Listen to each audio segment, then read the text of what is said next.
Boa noite, galerinha. Tudo bom? Estamos aqui gravando mais uma videoaula para vocês, tá? Sobre o sistema cardiovascular. Tenho certeza que vocês já tem todo o conhecimento, né, da anatomia, da morfologia interna e externa do coração, tá? E agora vamos ampliar um pouquinho mais o nosso conhecimento, tá? Vamos falar um pouquinho para vocês de sistema cardiovascular, né? As redes de vasos que compõem esse sistema cardiovascular e o sistema linfático, tá? De antemão, pessoal, eu digo para vocês o seguinte: o objetivo principal dessa aula, você não vai sair daqui sabendo quais são todos os vasos que compõem o nosso sistema cardiovascular, certo? Eu vou dar uma ideia, vou dizer a fonte para vocês estudarem, e vocês têm que estudar em casa também, para poder aprender, beleza? Quaisquer dúvidas que venham a surgir, quando for na quinta-feira, eu vou tirar essas dúvidas com vocês, em casa amanhã, tá? Online. Beleza, galera? Então, assim, eu dividi um pouquinho a aula para vocês entenderem. Então, a gente vai passar desde as funções e a composição do sistema cardiovascular, vamos falar um pouquinho para vocês, até o sistema linfático. Então, vocês vão sair daqui sabendo quais são os tipos de circulação que nós temos: circulação sistêmica, circulação pulmonar, circulação porta-hepática, que é aquela circulação proveniente lá do nosso fígado, tá? E a circulação fetal. Também vou dar uma palhinha para vocês aqui, tá? Espero que vocês possam aproveitar. Com relação à função, pessoal, e à composição do sistema cardiovascular, tá?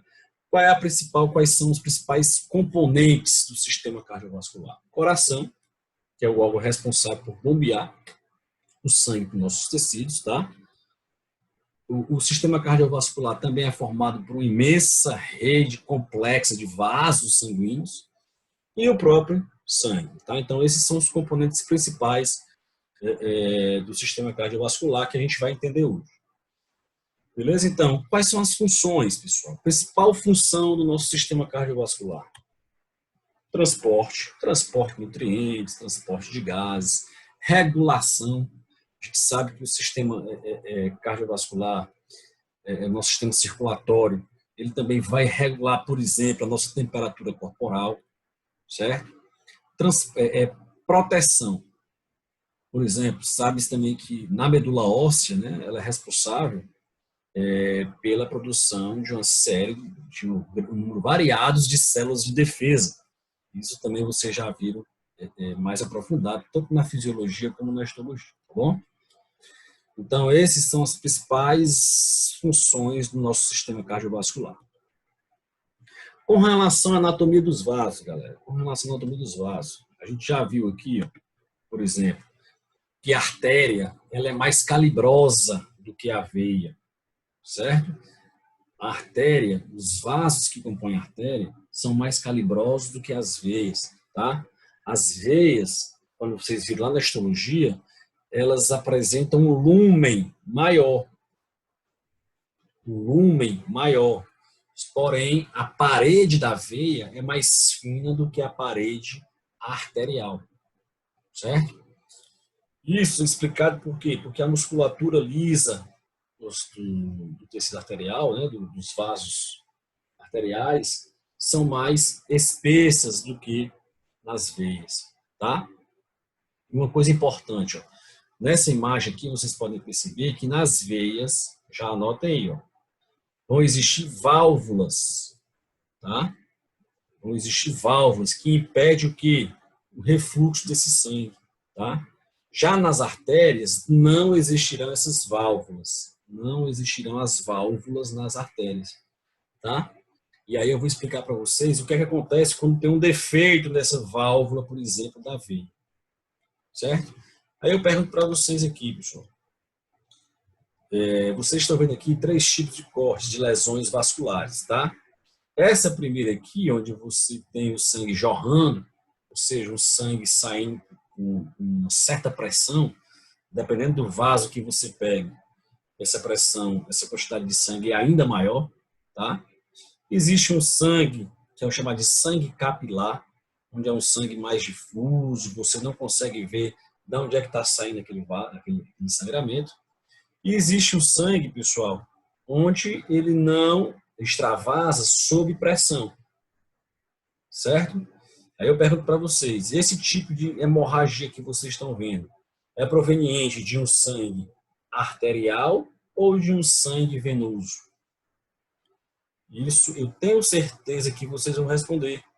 Que esse sangue que vocês estão avaliando, pessoal, aqui, ó, é um sangue do tipo arterial. Por quê, pessoal? Porque os vasos, né, as artérias, elas funcionam sob pressão. Tá? Então, o sangue corre lá dentro, nas artérias, sob pressão. Tá? E o sangue venoso, pessoal, é aquele mais um lençol, onde não tem pulsação, certo? Você não consegue identificar também de onde é que está saindo aquele sangramento. Tá? Quando você estiver fazendo uma cirurgia, por exemplo, uma cirurgia no lábio, uma biópsia labial, por exemplo, é comum, muitas vezes, no biópsia de lábio, dependendo do tamanho da lesão, seccionar durante a incisão ou durante a enucleação da lesão, seccionar a artéria, tá? A artéria labial. E aí vai sair um sangue bastante pulsátil, né? Vai jorrar sangue de uma maneira bastante pulsátil. Por quê? Porque a artéria, o sangue arterial, ele vai ser transportado sob pressão, tá? A pressão desse vaso arterial, diferente do sangue venoso, tá?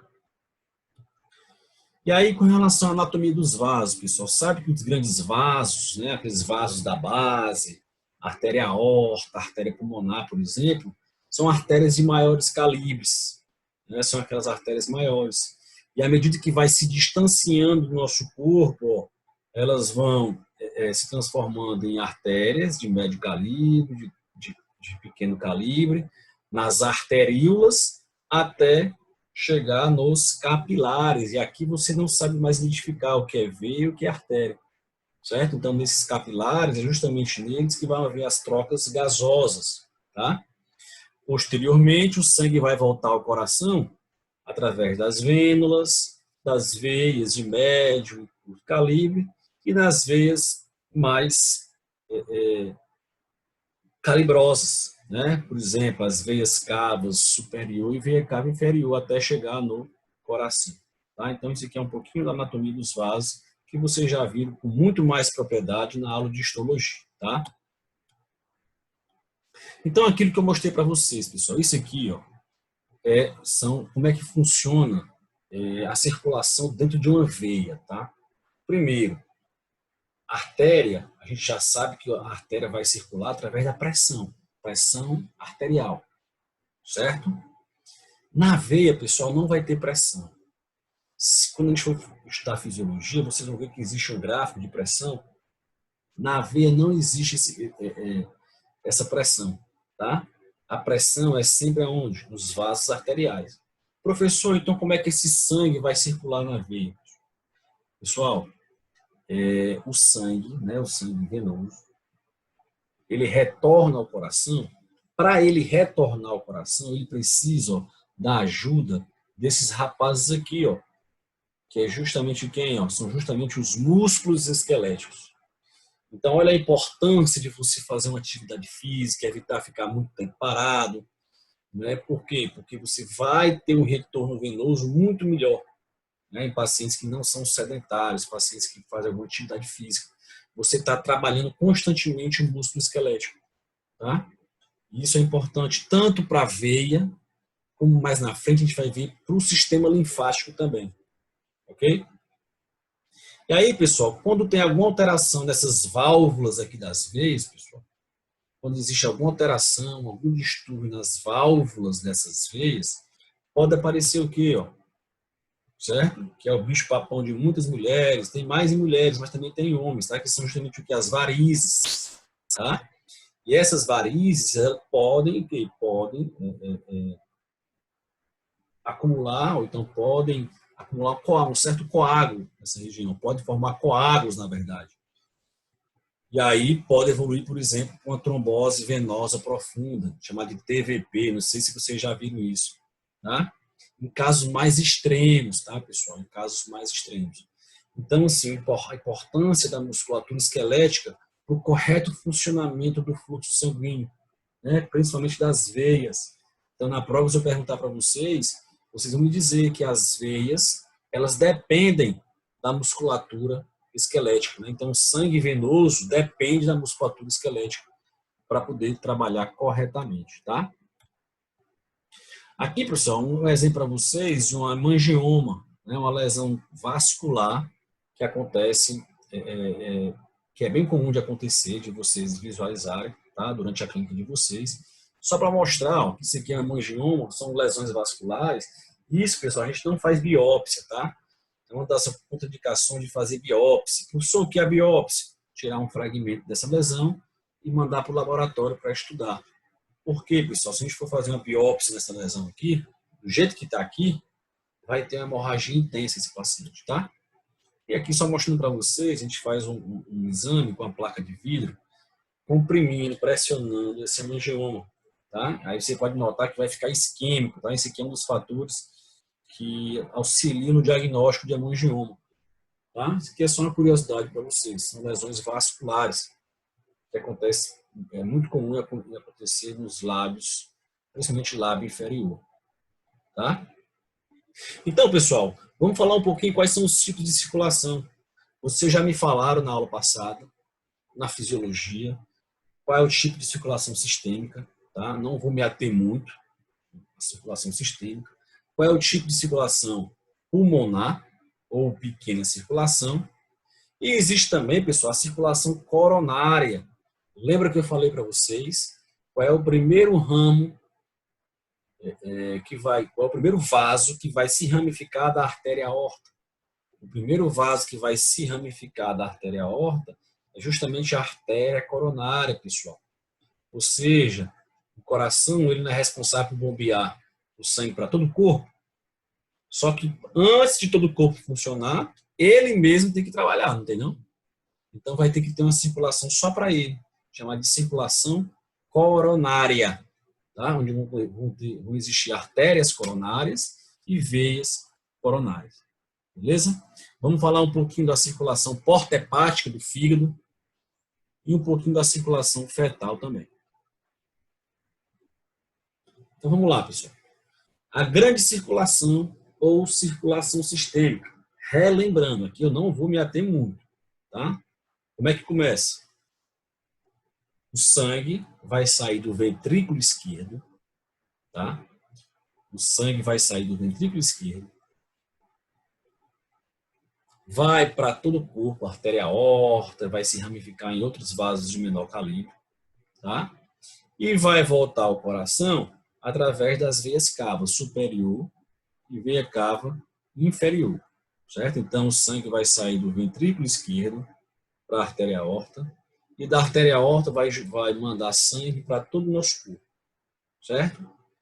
Depois que houver as trocas de nutrientes e a troca gasosa lá nos capilares, o sangue vai voltar pela veia cava superior e veia cava inferior lá para o átrio direito. Então, na grande circulação, começa lá no átrio esquerdo, ventrículo esquerdo, do ventrículo esquerdo vai para todo o corpo e volta através das veias cavas lá para o átrio direito. Isso aqui não tem dúvida, pessoal, tá? Não tem dúvida. Tá? Deixa eu mostrar para vocês, ó, quais são os principais vasos que vão se ramificar. Vocês já me falaram na aula passada, por exemplo, que lá no arco aórtico, para quem se lembra, lá no arco aórtico, vão existir 3 ramos, né, que é o tronco braquicefálico, ele não está aqui não, para você ver não. O tronco braquicefálico, existe a artéria carótida comum esquerda e a artéria subclávia esquerda, beleza? Show. Esse tronco braquicefálico, pessoal, por sua vez, vai se ramificar em 2 partes, que é justamente a artéria carótida comum direita, que vai levar sangue lá para a nossa cabeça, e a artéria subclávia direita, que é essa aqui que vocês estão vendo, pessoal, subclávia, abaixo da clavícula. Eu vou mostrar para vocês as principais ramificações dos vasos no membro superior, tá? Então, no arco aórtico, o sangue vai vir para o tronco braquicefálico. No tronco braquicefálico vai ter aquelas 2 divisões, artéria carótida comum direita, que vai lá para a cabeça, e a artéria subclave, que é essa aqui que vocês estão vendo, direita. Essa artéria subclave direita, pessoal, quando chega na altura do nosso ombro, ela já vai ser chamada de artéria axilar. Beleza? E ela vai continuar até se estender até os dedos, tá, pessoal? Vamos falar para vocês quais são as principais artérias provenientes da artéria subclave. Certo? Então, da artéria subclave direita, quando chega na altura do ombro, ela vai ser o que agora chamada de artéria axilar. Continua o trajeto dela. Quando chega na altura do húmero do braço, ela vai ser chamada de artéria, pessoal, braquial. É justamente essa artériazinha aqui, pessoal, onde vocês vão colocar o esfigmomanômetro de vocês para aferir a pressão, tá? Principalmente essa artéria chamada de artéria braquial, ok? E continua as ramificações dela. Uma vai para cá, em direção ao osso do rádio, e o outro em direção ao osso da una. Tá? Então, elas vão ser divididas em artérias radiais e artéria ulnar. Essa que vocês estão vendo, mais lateral, é o osso rádio. Então, a artéria que está acima do osso rádio é justamente a artéria radial. Essa artéria aqui, pessoal, quando você for verificar a frequência cardíaca, é ela que você vai verificar lá na altura do nosso punho. Ok? Vocês vão ter uma aula prática só disso também, de exames complementares, exames clínicos, na verdade. Beleza? Então, ó, tem um vídeo aqui mostrando como é que eu vou aferir a pressão de vocês, tá? Esse aqui eu mostro para vocês depois, tá? Não vou me ater muito a esse vídeo, não. Mas em qualquer vídeo no YouTube, vocês podem visualizar perfeitamente como é que se afere a pressão. Tá bom, pessoal? Então, vamos lá. Como é a circulação porta-hepática? Muitos de vocês nunca viram, não sabem nem o que é isso, tá? E é normal, certo? Circulação porta-hepática é porque lá no nosso fígado ele é especial, tá? O fígado, ele é um órgão que vai receber tanto sangue oxigenado da sua artéria hepática, como vai receber sangue também desoxigenado, certo? Lá os nutrientes lá do trato gastrointestinal, ao invés de ir direto para a via cava inferior, eles passam primeiro pelo fígado. Beleza? Então, eu vou explicar para vocês mais ou menos como é que ocorre a circulação porta hepática. Tá? Circulação porta ou circulação portal. Vocês, qualquer um desses nomes está relacionado à circulação lá do nosso fígado. Então, coisas importantes, algumas informações importantes que vocês precisam ter. Saber da circulação porta-hepática. Na circulação porta-hepática, vai conduzir sangue venoso dos órgãos gastrointestinais e baço para o fígado. Beleza? Aqui vai existir uma veia, chamada de veia porta, e 2 capilares. O que é isso? Vai existir um capilar tanto no fígado, certo? Os capilares hepáticos, e também vai haver os capilares lá no trato gastrointestinal. Daqui a pouco vocês vão entender quando eu mostrar a figura. Tá? Então, o fígado é um órgão especial porque ele vai receber tanto sangue oxigenado como desoxigenado. Certo? Então, vamos lá, pessoal. A veia porta hepática é essa aqui que vocês estão vendo aqui, a mais calibrosa. Tá? O que é que eu falei para vocês? É uma veia e 2 sistemas de capilares. Né? Então, esses capilares aqui, ó, do trato gastrointestinal, tá? E vai ter os capilares também do fígado. Então, o fígado, a nossa circulação porta-hepática, é formado por um conjunto de veias e 2 capilares. Tá? O que é que vocês precisam saber para a prova? Que o fígado ele recebe tanto sangue oxigenado como desoxigenado, como eu falei para vocês, certo? Quem é que vai trazer sangue oxigenado para o fígado?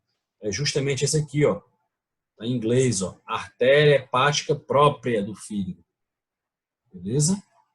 Isso é o sangue oxigenado que vai lá para o fígado. Beleza, e quem é que traz o sangue desoxigenado? Essa veia aqui, pessoal, chamada veia porta, tá? O que é que eu cobro para vocês na prova, que precisa entender? Que a veia porta, ela é formada por duas estruturas. Essa veia porta é formada por duas estruturas. A veia esplênica, tá? E essa veia aqui embaixo, chamada de veia mesentérica superior. Então, vamos lá. Quem é que forma a veia porta?